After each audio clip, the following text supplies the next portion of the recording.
During the years the Nazi regime lasted, not everything was visible.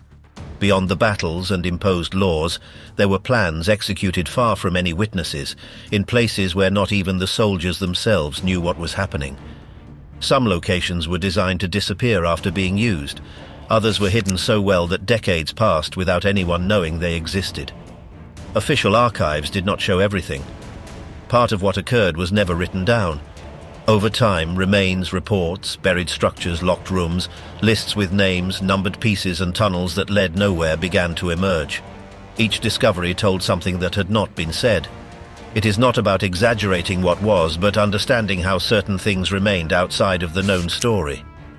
Some remained intact. Others were destroyed before anyone could see them. What were the most disturbing secrets left behind by Nazi Germany? And why did so many only come to light after everything ended?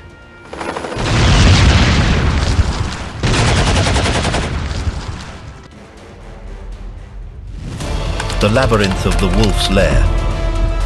In a wooded area of eastern Poland, one of the most guarded complexes of the Third Reich was established. It was Hitler's main command center on the Eastern Front. They called it the Wolf's Lair. To reach it, one had to cross several security rings, pass hidden checkpoints, and follow paths surrounded by barbed wire. It was not a single building. The site was distributed across dozens of structures. There were command posts, sleeping areas, generators, communication stations, and shelters. Roofs were camouflaged with nets and branches. Some buildings had concrete walls several meters thick. From there, Hitler coordinated a large part of the offensive against the Soviet Union. He stayed for more than 800 days, most of that time inside his personal bunker. He received reports, answered messages, and gave orders remotely. Engineers installed explosive charges in various sections. If enemies arrived, they could destroy everything in seconds. Hidden passages were also constructed to escape without being seen. Some of these accesses still have not been found. The most famous assassination attempt took place there. It was on July 20th, 1944. Klaus von Stauffenberg left a bomb at a meeting. The explosion caused injuries, but Hitler survived. After that, security measures were increased, access points were reinforced, and more traps were added. The complex was divided into levels. On the first were the soldiers and guards. On the second, technical and administrative personnel. On the third, only the leader and his closest collaborators. Before retreating in 1945, the Germans tried to destroy everything. They placed explosives at various points. Despite this, many structures remained standing. Large broken blocks remain where they were. For years, no one investigated thoroughly. Only after the fall of the communist regime in the region did archaeological studies begin. Remains of cables, foundations, armored doors, and abandoned objects were found. Today, the place remains abandoned. One can wander between cracked walls, blocked tunnels, and unidentified areas. The complete layout remains confusing. Many corridors lead to dead ends. Visitors agree that the most striking thing is the atmosphere. There are no plaques or signs, just empty constructions built for a war directed from there without anyone outside knowing. Channel Islands bunkers. In 1940, German forces occupied the Channel Islands, a small group of British territories near the French coast. It was the only part of the United Kingdom taken by the Nazis during the war. Soon they began fortifying them. The islands of Guernsey, Jersey, and Alderney became filled with defensive positions. Bunkers, watchtowers, machine gun nests, warehouses, tunnels, and air raid shelters were built. All this was part of the Atlantic Wall, a network of structures erected by the Nazis to stop a possible Allied invasion from the sea. For these works, forced laborers and prisoners were used. They dug by hand with little protection during long workdays. Conditions were harsh. In Alderney, labor camps were even established. The bunkers were thick, made of reinforced concrete, and in many cases hidden among rocks or underground. Some had ventilation systems, command rooms, ammunition storage areas, and internal connections with other defensive points. From there, beaches, cliffs, and main roads were controlled. The islands were fortified until the end of the conflict. As Germany's situation worsened, the number of fortifications increased. However, the islands became isolated after the Allied advance in France. There were no major battles in these areas. The soldiers surrendered in May of 1945. After the war, many of these bunkers were abandoned. Some were sealed or converted into storage facilities. Others have been preserved and are open to the public. There are areas where one can see the original structures exactly as they were left. The Channel Islands offer a clear example of how the Nazi regime prepared for a possible landing. The fortifications show the scale and effort invested, even though they were never used in direct combat. Today they form part of the landscape. Some remain buried, others have been restored. They function as museums or historical points of interest. Although the islands did not experience battles, their structures tell another part of the war, that of the constant fear of being attacked. The Flak Towers of Berlin. In the last years of the war, Berlin became a constant target of Allied bombing. To defend the city from the air, the Nazi regime built enormous anti-aircraft towers known as Flak Towers. These structures were reinforced concrete blocks designed to withstand direct explosions and support heavy artillery batteries on their roofs. Each tower had several levels. Anti-aircraft guns were installed at the top.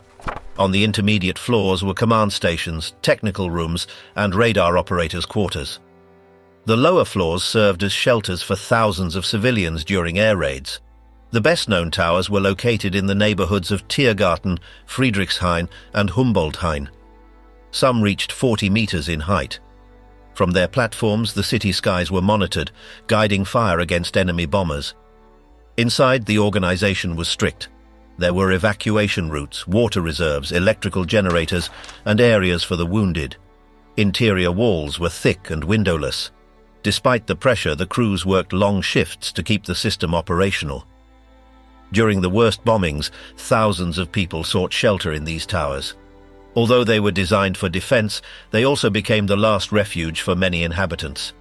The towers withstood direct impacts without collapsing. At the end of the war, some were partially destroyed by Soviet forces, others remained intact. Due to their size and solidity, it proved difficult to eliminate them completely. In the following years, several were covered with earth or turned into recreational spaces. Today, some flak towers still stand. They function as observation points, urban parks, or areas closed to the public. Their walls retain marks of the war, such as shrapnel impacts and cracks from nearby explosions. The Flak Towers of Berlin show the attempt to protect the capital from the air with massive structures and defensive technology. Although they did not halt the final advance, they remained active until the last days of the conflict. Obisaltsburg. In the Bavarian Alps near the border with Austria was Obisaltsburg, a mountainous area that became the center of rest and planning for several high-ranking leaders of the Third Reich. Hitler had his main residence outside Berlin there, the Berghof. It was not just a house, but part of a complex that included buildings for security personnel, offices, shelters, and private roads. Over time, the area was transformed into a kind of mountain headquarters. Facilities were expanded, underground bunkers were built, and security was reinforced. Some of the closest leaders also established residences nearby. Among them were Göring, Bormann, and Himmler. Obersalzberg was not just a resting place. Meetings were held and political decisions were made from there. Despite its natural surroundings, it was a key point within the command structure. The site had communication systems, permanent surveillance, and a guarded access road. Besides the Berghof, there was a tunnel with an elevator that led to another building, the Kehlstein House, also known as the Eagle's Nest. This building, located atop a mountain, was used for receiving visitors and holding special meetings. In April 1945, when the war was almost lost, the area was bombed by Allied aviation. Several structures were damaged. Shortly afterward, American troops occupied the area. They found documents, personal objects, and remains of the facilities. After the conflict, part of the complex was destroyed to prevent it from becoming a place of worship or pilgrimage. Some buildings were dismantled, others were preserved for new uses. The Eagle's Nest, due to its location and structure, was one of the few left standing, and today functions as a restaurant and tourist site. Obersalzberg is one of the clearest examples of how the regime sought to create safe and isolated spaces for its leaders. Although away from the battlefronts, it was part of the leadership apparatus and lifestyle of the high-ranking officials of the Third Reich. Mengeler's basement. In 1944, thousands of people began arriving at Auschwitz. Upon getting off the train, they underwent a quick inspection by a camp doctor. Some were sent to work, others were set aside to be eliminated. Within the group allowed to live, special cases were sought. Twins, people with dwarfism or visible malformations. They were taken aside. Josef Mengele, one of the doctors there, was particularly interested in them. He spoke to the children, asked about relatives, and decided if they were useful for what he was seeking. The twins were measured, weighed, and compared. Blood samples were taken from them, they were injected with different substances, and sometimes their eye color was changed using liquids. If one twin died, the other was sacrificed to examine the organs. Some underwent multiple surgeries without anesthesia. Every step was recorded meticulously in detailed files. Remains were sent to other centers to continue studies. None of these procedures had therapeutic purposes.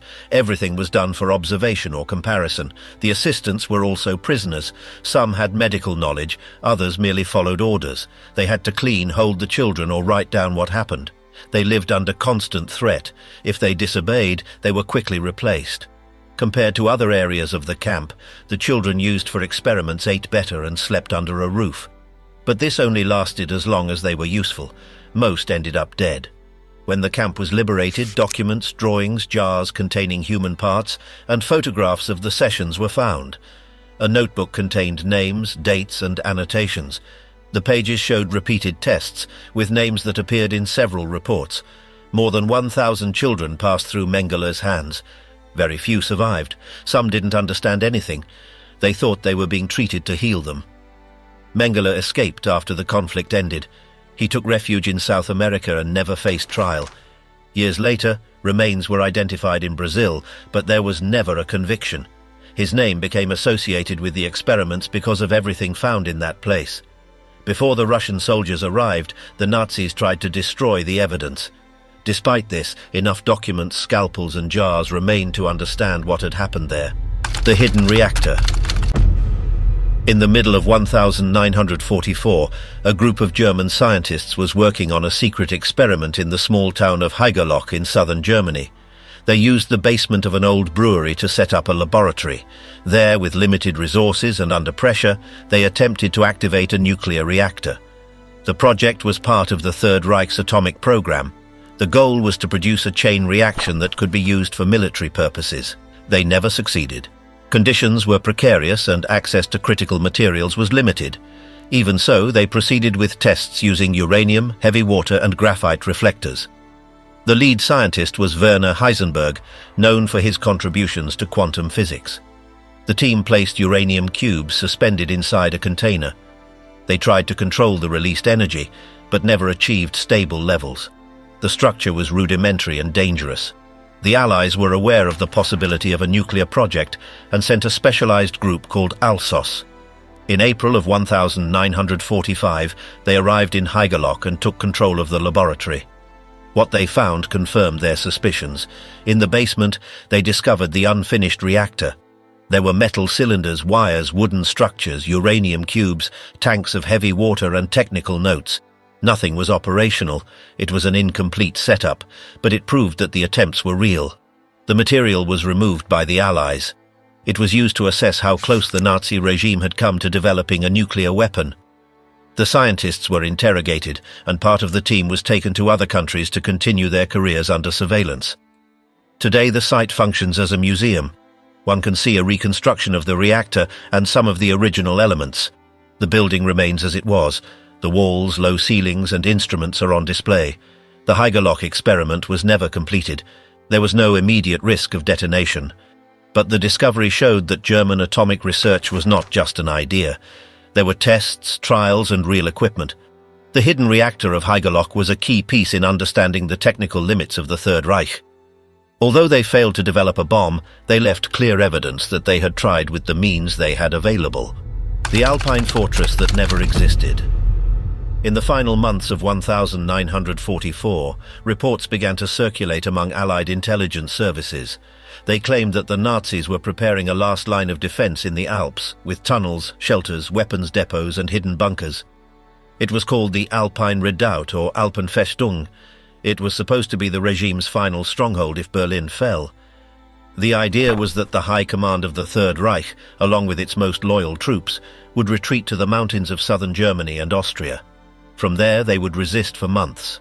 Some reports stated that they were stockpiling provisions, fuel, secret blueprints, and even classified documents. Supposedly, there were also tunnels ready to hide sensitive material. The rumor spread quickly. It was mentioned by soldiers, officials, and even some deserters.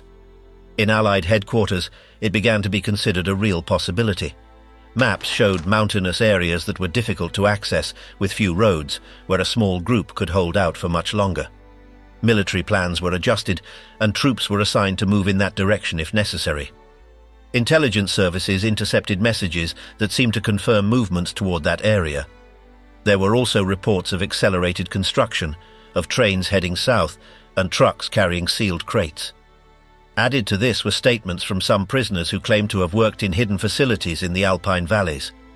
All of this reinforced the idea that the redoubt was real. However, there was no clear proof. No detailed blueprints or aerial photographs confirmed large defensive complexes. Even so, the fear of a potential prolongation of the conflict forced commanders to prepare to confront that threat. In practice, none of this existed on the imagined scale. There were minor constructions, isolated bunkers, and modest depots. But there was no underground network, no hidden factories, no centralized command headquarters. The so-called Alpine Redoubt was, for the most part, a distraction strategy. It is believed that it was promoted by Joseph Goebbels to buy time. It helped sow doubt among the Allies and delay certain advances. It also allowed some logistical movements to be justified as part of a resistance plan, when in reality they were signs of collapse. When Allied troops arrived in the Alpine regions in April and May of 1945, they found nothing resembling what they had anticipated. There were only isolated structures, with no real capacity to sustain prolonged defense. Some commanders surrendered without offering resistance. Despite this, the myth of the redoubt continued to circulate. It appeared in books, films, and even in testimonies from the time. Some insisted that there were blocked entrances, hidden passageways, and unexplored rooms, but subsequent searches confirmed nothing out of the ordinary. What happened with the Alpine Redoubt shows how a baseless idea can alter military decisions on a large scale. For months, planning was based on a threat that never materialized. The German archives reviewed after the war mention no concrete plan, only vague references to the possibility of taking refuge in mountainous areas. Today, the areas where this final stronghold was supposedly to be established remain rural or touristic. No detailed blueprints, buried structures, or secret command centers were found. Everything indicates that it was a mix of rumors, exaggerations, and internal propaganda. Dlock. Among the rumors about secret technologies of the Third Reich, one stands out for its mystery. That of a supposed device called Die Glocke, which means the bell in German. Although there are no official documents confirming it, the subject has appeared in indirect testimonies and post-war accounts. The most repeated description is that of a metallic object, cylindrical in shape, with a structure similar to a large bell. It was said to operate with unknown elements and to generate strange energy fields. Some versions mention that it rotated on its axis, emitted light, and was dangerous to those who approached it. The alleged device would be related to experiments in hidden facilities near the border between Germany and Czechoslovakia. Some reports mention the participation of scientists connected to propulsion projects, advanced electronics, and experimental physics. There is no direct evidence of these works. The topic gained notoriety in the 1990s, when military history researchers began to collect accounts of undocumented experiments. A place called Der Riese was mentioned, where this device might have operated, but excavations confirm nothing. Some theories connect it with special-purpose weapons, others with experiments on gravity. Rare materials were mentioned, effects on time, and even damage to nearby structures. None of this has been proven. The reports that cite Die Glocke do not come from Nazi archives, but from interviews, indirect accounts, or documents without official verification. For this reason, many historians believe it may have been a mix of real ideas and myths that grew over time. Despite the lack of concrete evidence, the topic remains present in books, programs, and documentaries. Some see in Die Glocke an example of how much remains unknown about the regime's secret projects. Others believe it was nothing more than a later invention. There are no blueprints, photographs, or recovered parts. No direct witness has confirmed its existence under oath. But the story of Dlock remains alive, fueled by incomplete archives and by the silence surrounding some laboratories of the Third Reich. Hortonho 229. As the war progressed, some German engineers began exploring unconventional aircraft designs. One of the most striking projects was the Hortonho 229, an aircraft with a flying wing shape without a visible fuselage or tail. The design aimed to reduce air resistance and increase speed. The prototype was developed by the Horton brothers. They used lightweight materials such as wood and resins. The model was intended to have 2 jet engines, which would have made it one of the first jet-powered fighters with that design. Initial tests showed that the aircraft was stable and fast. The project caught the interest of the Luftwaffe, which approved the production of improved versions. However, the lack of resources and the Allied advance halted its production. Only a few prototypes were completed. One of them was captured by American forces and taken out of the country for analysis. It is now preserved at the National Air and Space Museum in the United States. The Hortonho 229 drew attention because its shape could reduce its radar signature at the time. Although it was not designed as a stealth aircraft, its profile led to later research on radar-invisible technologies. Experts who studied its structure confirmed that, for its time, it was an advanced design. Its construction combined efficient aerodynamics and powerful engines. However, it never saw combat nor became part of any active fleets. The project remained an example of how some sectors of the regime attempted to explore new technologies even when the war was almost lost. It was one of the last initiatives in the field of military aviation during the conflict. The Hortonho 229 continues to be a subject of study. Its design has been compared to modern models for its ability to scatter radar waves. Although it did not change the course of the war, its existence shows how certain developments aim to anticipate the future amid the collapse of the Third Reich. The unfinished tunnels of Riese. Between 1943 and 1945, the SS began a massive project in the Ull Mountains, in the southwest of Poland. It was called Riese, which means giant in German. They intended to build an underground complex with multiple levels, hidden accesses, and reinforced concrete zones. The work was carried out under strict surveillance, using concentration camp prisoners. No one knows for certain what it was meant to be used for. Some believe it was intended to shelter the Nazi high command if Berlin fell. Others point to a secret command center or protected factories for special weapons. What is certain is that the entire project was left unfinished. The tunnels were dug by hand and with basic tools. The laborers worked long shifts without proper protection amid dust and humidity. Collapses were frequent. Many died during the excavations. Sometimes the bodies were not even recovered. The original blueprints were not found in full. In total, 7 zones connected by corridors and hidden entrances were discovered. Some chambers are shaped like halls, others are simple passageways. There are rails for wagons, vertical shafts, and reinforced galleries. In certain sections, the walls bear tool marks and traces of explosives. During the Soviet occupation, several entrances were blocked. Local authorities did not speak about the site. In the 1990s, explorations resumed. Some sectors were flooded, others had collapsed. Despite this, large sections were accessible. Objects were found, remnants of tools, helmets, empty cans, machinery parts, shoes, and even water-damaged documents. Everything suggests the work was abruptly halted. There was no time to dismantle anything. There is no evidence that weapons were produced in those tunnels, nor were any traces of military command found. The most widespread theory is that they wanted to relocate part of the armament industry to safer areas, away from bombing zones. Access today is limited. Some areas are open to the public, others remain sealed. The internal structure is irregular, with uneven levels and dead-end corridors. The walls are cracked. Ventilation was inadequate. There are no signs that it was used continuously. Each year, new sections are discovered. Modern maps based on underground scans have been created. Even so, the complete layout has not been reconstructed. Some experts believe there are still undiscovered entrances. The Riese project represents one of the regime's largest efforts to hide key infrastructure, but it was never completed. What remains today are unfinished galleries, full of mystery, showing just how far the attempts went to conceal their plans underground. Underground factories of Harts. In the final years of the war, Allied bombings forced the Nazi regime to move part of its military production underground. In the Harts region in central Germany, galleries were excavated to establish factories protected from aerial fire. Prisoners and forced laborers were used to dig, install machinery and maintain operations. The conditions were extreme. The tunnels were damp, poorly ventilated and cramped. Workdays were long.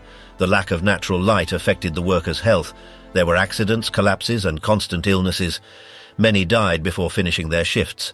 These facilities produced parts for aircraft, light weapons, vehicle components and ammunition. Tracks were built to transport materials to the entrances. Some areas had cranes, loading systems and improvised warehouses. When American troops arrived in 1945, they found the factories partially operational. There was machinery, tools, blueprints and partially assembled production batches. They also found barracks, makeshift kitchens and areas where the workers slept. Parts of these facilities were documented by Allied services. Records were taken, technical information was recovered, and captured engineers were interrogated. Some equipment was moved to other areas to be studied. For decades, many of those tunnels remained sealed. Others were used for industrial purposes. Over time, some sectors deteriorated. There were leaks, collapses, and cave-ins. Even so, some areas remain accessible.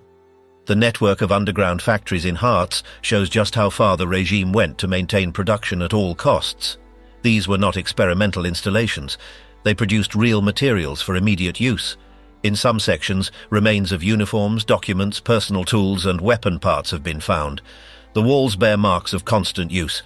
In certain cases, there are hand-carved inscriptions made by the workers. These factories were not as well known as other installations, but their scale and organization make them essential to understanding the final effort to continue producing under attack. The subsoil of Harts was marked as one of the last attempts to sustain the war from the shadows. Dora Middlebar and the V2. In the Harts region of Germany, an underground complex called Dora Middlebar was created.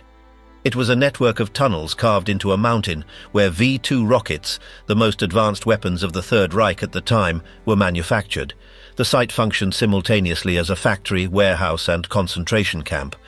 Prisoners were brought in from other camps and forced to work under extreme conditions. They slept inside the same tunnels where the rockets were being built.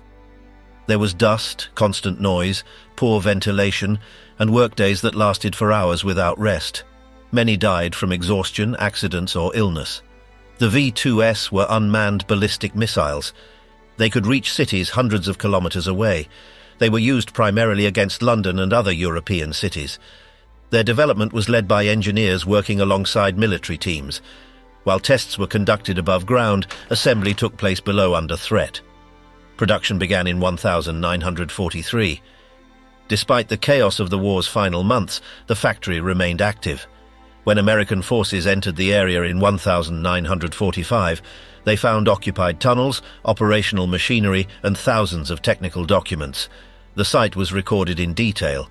Electrical systems, internal platforms, fuel depots, and final assembly zones were discovered. Human remains and evidence of the prisoners' treatment were also found. Many of the project's leaders were interrogated. Some scientists were taken to the United States in secret programs. Surviving technicians provided testimony about life inside the complex. Dora Middlebar was a mixture of science, war, and exploitation. Advanced technology was built at the cost of thousands of lives. The rockets emerged from a factory that operated as a labor camp, without minimum safety or humane conditions. Today, part of the complex is open to the public. One can visit a section of the tunnels, see original machinery, and learn the details of the project. It is one of the most direct examples of how Nazi technology relied on forced labor in an attempt to change the course of the war. Altoy and the looted artworks. In the final years of the conflict, the Nazis began relocating part of the stolen art to remote locations. One of those destinations was the salt mine of Altoy in Austria. There they hid hundreds of paintings, sculptures, antique furniture, and valuable documents. The choice was not random. The mine's galleries were spacious, cool, and stable. The salt prevented humidity, which helped preserve the objects. Wagons entered through reinforced tunnels. Inside, wooden structures were built to store the pieces without damaging them. Records indicate that the relocation was supervised by high-ranking officials. There were works from French, Italian, Belgian, and Dutch museums. Paintings taken from private collections were also found. Some bore the names of Jewish families who had been deported. When the Allied advance became inevitable, an order was given to destroy everything. The Nazis placed explosives at various points in the mine. They wanted to prevent the pieces from falling into enemy hands. However, local workers deactivated some of the charges or diverted the wiring. This allowed much of the collection to survive. When the Allies arrived, they found labeled boxes, catalogues, inventories, and many recognizable works. There were paintings by Rembrandt, Vermeer, Rubens, Van Eyck, and other well-known artists. Some were rolled up, others remained framed. The individuals in charge of recovering the materials were the Monuments Men, a group of specialists in art and history who traced the path of the looting. They catalogued everything, documented the condition of the pieces, and organized their transport. Part of this information was later used in legal proceedings. Not everything could be returned. Some pieces lacked clear identification. Others had been altered. Some objects ended up in state hands or in museums without confirmed provenance.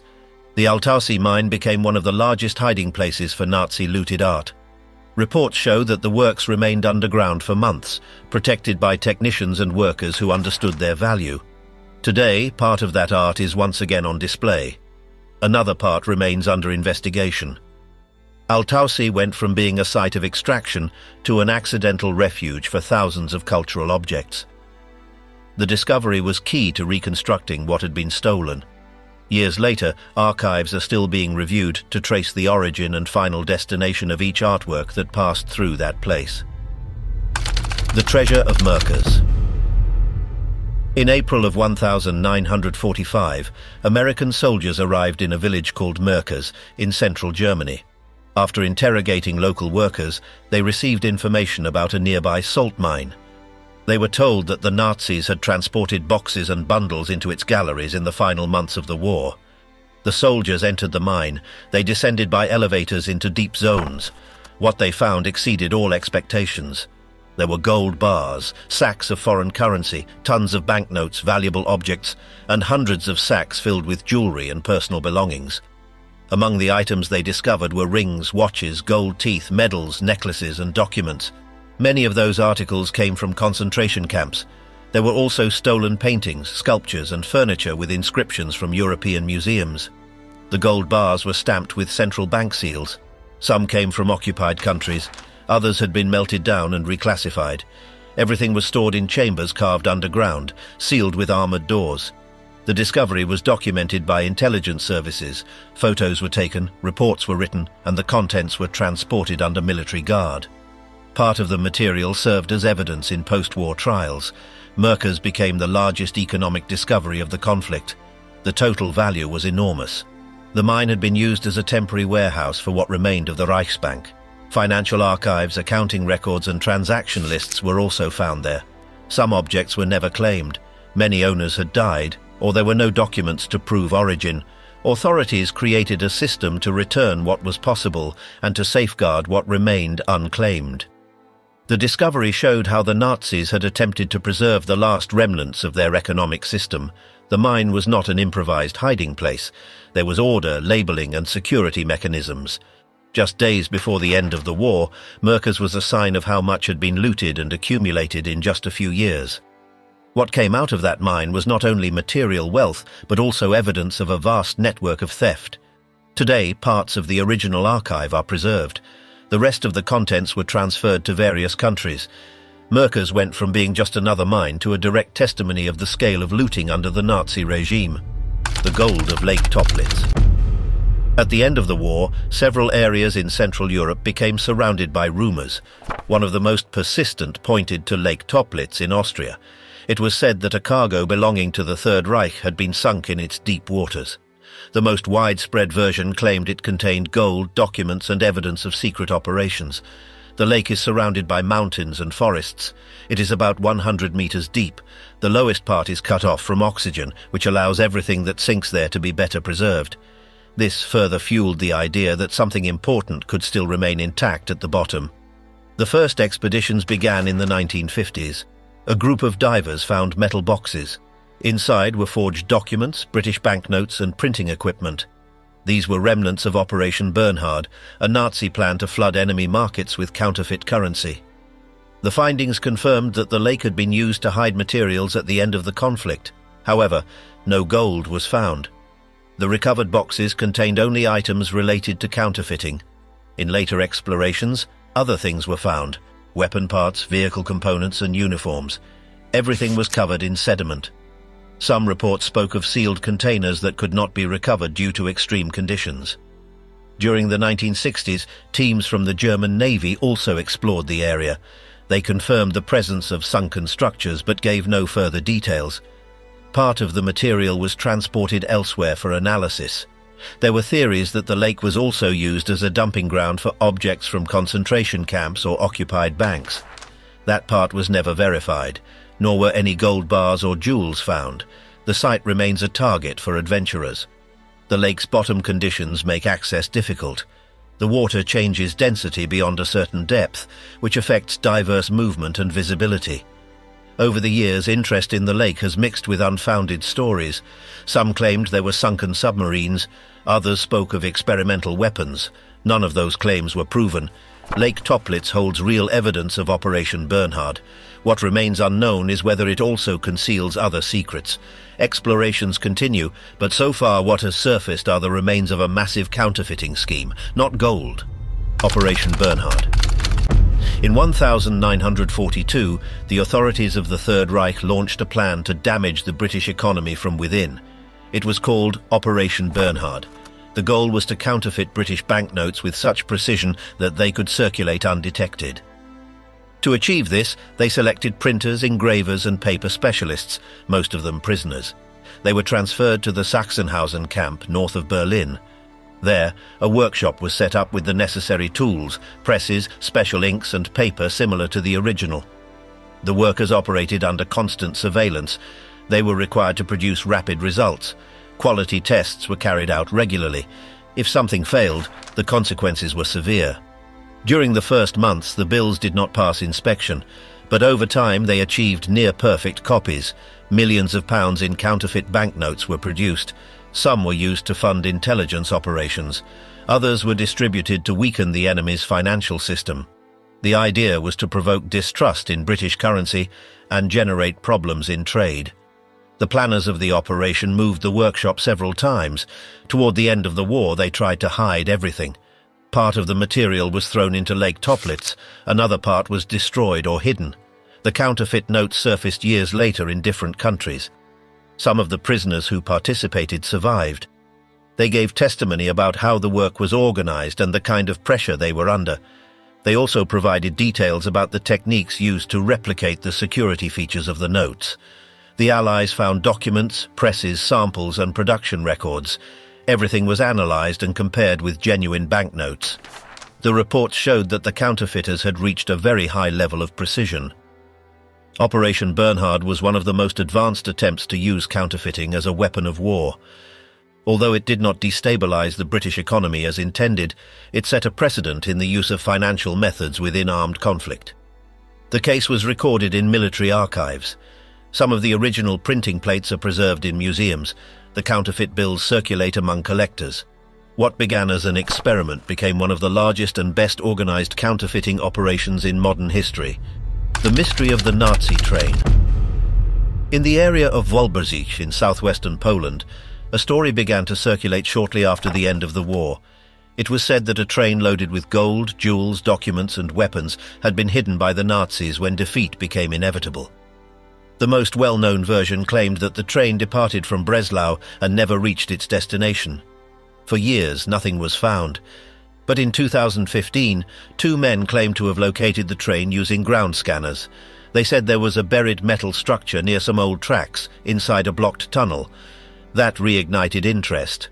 The legend linked the supposed train to the Riesa complex due to geographic proximity. Some believed it might have been part of a larger plan to evacuate resources. Polish authorities supervised initial excavations. Archaeologists and geologists also arrived.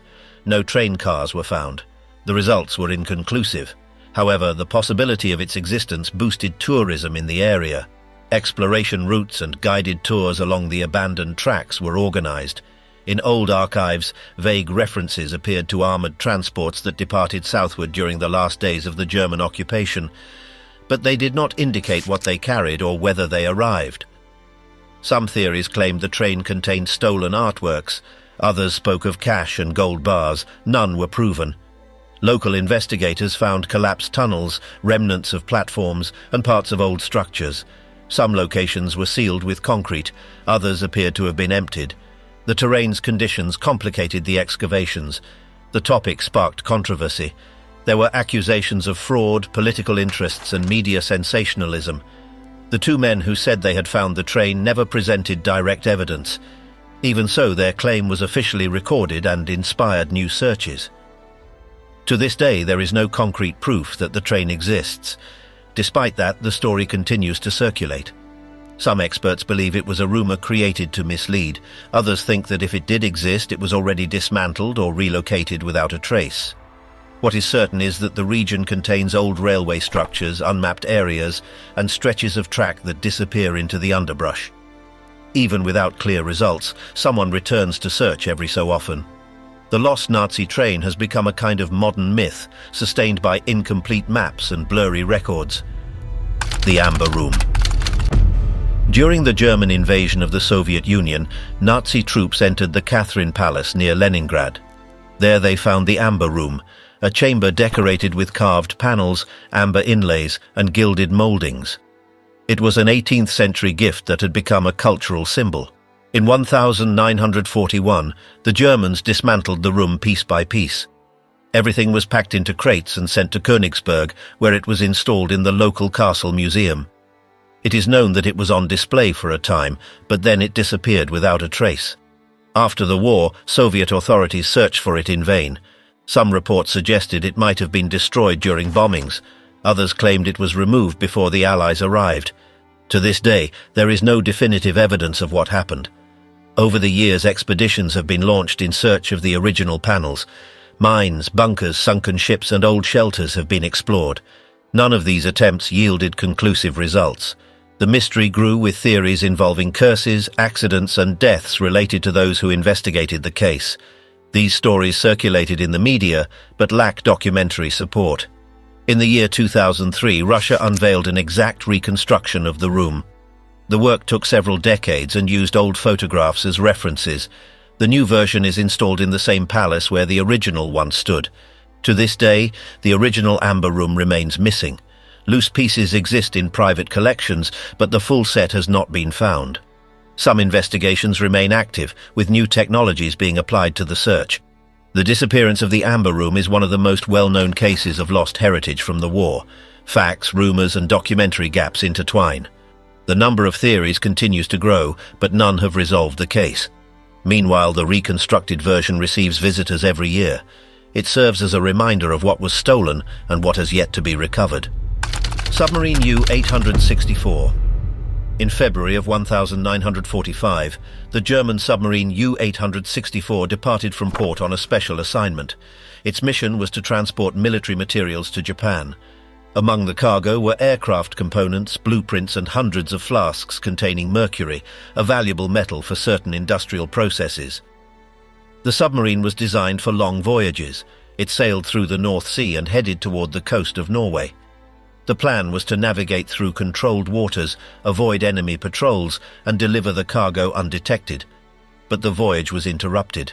HMS Venturer, a British submarine, detected U864 and began to follow it. What was unusual was that both submarines were submerged. What happened next was the only underwater battle between two fully submerged vessels during the entire war. After a silent pursuit, HMS Venturer fired 4 torpedoes. One of them struck. U864 broke apart and sank with all its cargo near the Norwegian coast. None of the crew survived. Years later, the exact location of the wreck was identified. Upon inspecting the remains, it was confirmed that mercury was slowly leaking from the damaged cargo. This posed a risk to the marine environment. Norwegian authorities evaluated different solutions. Some proposed removing the cargo, others suggested sealing the site. Eventually, it was decided to cover the submarine with a special protective layer to prevent further dispersal of the metal. The case of U-864 illustrates an attempt at technical cooperation between Axis powers, even in the final months of the war. It is also an example of how a single incident can leave consequences that last for decades. Today, the wreck site remains under surveillance. Sensors monitor contamination levels. U-864, which was meant to be a secret mission, became one of the most unusual naval operations of the conflict, and one of the few that continues to have effects in the present. The Berlin Bunker. In the center of Berlin, beneath the garden of the former chancellery, the regime built an underground complex that would serve as a refuge for Hitler and his closest circle. It was known as the Führerbunker. Construction began in the mid-30s and was expanded as the war progressed. The bunker was a network of connected rooms, protected by meters of concrete and armored doors. It included bedrooms, offices, meeting rooms, storage spaces and personnel quarters. It was neither spacious nor comfortable. The air was heavy, the humidity constant, and the feeling of confinement overwhelming. Hitler moved there in January of 1945. The city was under siege and Soviet troops were approaching. From that place he issued orders, received reports, and held meetings until the final days of the conflict. Inside the bunker, the atmosphere was tense. Contact with the outside world was limited. Communications were intermittent. As control of the front was lost, desperate attempts were made to reorganize the forces. On April 30th, Hitler and his partner Eva Braun died in the bunker. Shortly before, several officials destroyed documents, burned files, and disabled equipment. When Soviet forces arrived, they found the place damaged, with parts burned and abandoned. During the post-war period, the site was sealed. Part of the bunker was destroyed. Over the years, the area was covered with new buildings. For a long time, no plaques or references were placed. Only decades later was the site marked with a small informational sign. Today, the Berlin bunker is not open to the public. It is hidden beneath a parking lot. Almost nothing remains visible. Access is restricted. The decision was made to prevent it from becoming a site of worship or commemoration. The bunker was the regime's final refuge. From there, the final collapse was witnessed. There was no direct combat inside, but what happened there marked the end of a chapter in German history. During the years of the Third Reich, spaces, structures, and projects were built that were not intended to last nor to be found. Some places were created solely for secret operations. Others were dismantled or sealed before anyone could know what they were for. What was not recorded was no oversight. It was part of a system that operated outside formal channels, leaving no evident trace. Over time, many of those sites began to come to light. They did not emerge all at once, but in scattered pieces. Architectural remains, fragments of archives, collapsed tunnels, or hidden underground cargo. Some discoveries were accidental. Others came from prolonged investigations. The ruins appeared in forests, in abandoned mines, or beneath modern structures. The documents came from storage rooms, private collections, or poorly catalogued archives. What was found spoke not only of technology or logistics, it revealed a parallel network that had been designed to conceal decisions, tests, transfers, and unauthorized developments. This network had no single form or purpose, but its existence was confirmed by the number of fragments pointing in the same direction. More than 70 years after the end of the conflict, unexplored zones and classified documents still remain. Not all projects have been revealed, not all sites have been identified. What is known today represents only a portion of what operated in the shadows. The rest remains scattered, buried, or undeciphered.